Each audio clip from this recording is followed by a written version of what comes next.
টিকাটলের মোড়ে একটা অভিশাপ সিনেমা হল রয়েছে, হলে নাকি আর কন্ডিশন রয়েছে। আরে হলে নাকি আর কন্ডিশন রয়েছে, আরে টিকাটলের মোড়ে একটা হল রয়েছে, হলে নাকি আর কন্ডিশন রয়েছে।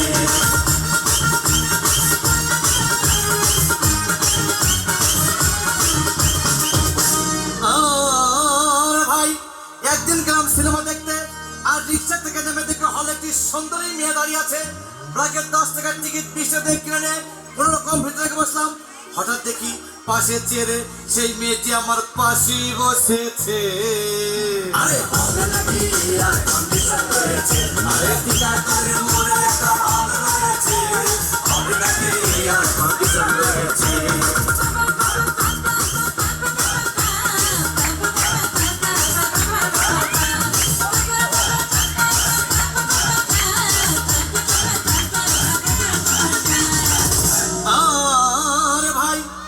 আরম্ভ হয়ে গেল। রাজ্জাক সামান যখন প্রেমে হাবুডুবু খাচ্ছিল, তখন আমার বুকের ভিতর ধূপধাপ শুরু হয়ে গেল। হাই, আমি যদি প্রেম করতে পারতাম। তখন দেখি পাশের সিটে বসা সেই মেয়েটি আমাকে চিমটি মেরেছে। আরে হলে নাকি আর কন্ডিশন রয়েছে, আরে টিকাটলের মোড়ে একটা হল রয়েছে, হলে নাকি আর কন্ডিশন রয়েছে।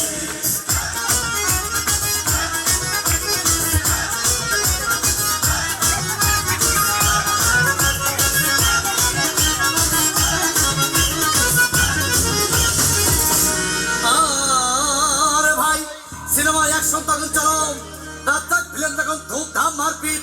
আমার সাবানা এসে রাজ্জাককে বলল, আমি তোমাকে ছাড়া বাঁচবো না, তুমি আমার জান।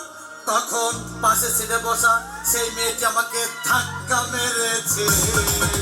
আরে হলে নাকি আর কন্ডিশন রয়েছে, আরে টিকাটলের মোড়ে একটা হল রয়েছে, হলে নাকি আর কন্ডিশন রয়েছে।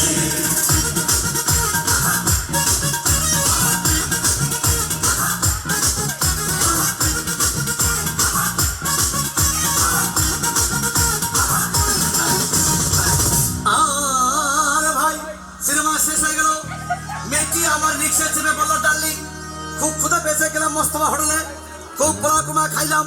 হঠাৎ দেখি বয় একটা 1000 টাকার বিল এনেছে। বিল না দেখে তখন আমার মাথা ঘুরেছে। আরে হলে নাকি আর কন্ডিশন রয়েছে, আরে টিকাটলের মোড়ে একটা হল রয়েছে, হলে নাকি আর কন্ডিশন রয়েছে।